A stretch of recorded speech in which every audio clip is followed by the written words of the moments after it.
either the flavor or aromatics of the wine becomes almost kind of gritty and ashtray kind of characteristic.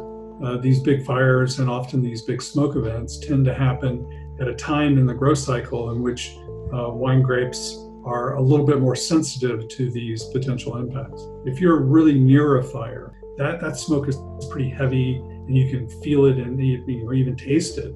The proximity to a fire, the type of wood being burned, the time of year that it's happening, all of these things in combination could put a wine grape crop at risk.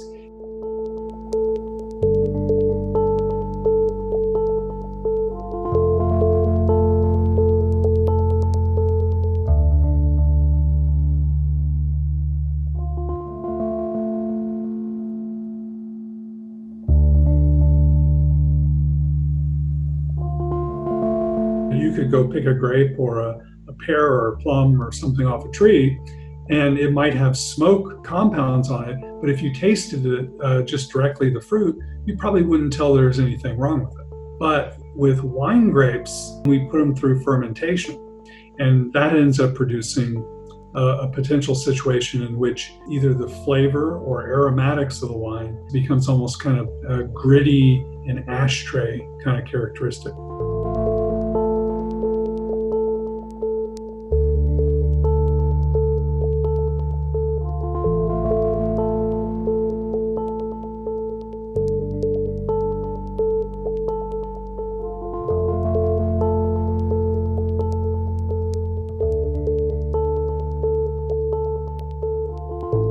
A wine producer will never put a bad wine in a bottle with his or her label on it and sell it to you. It makes no sense.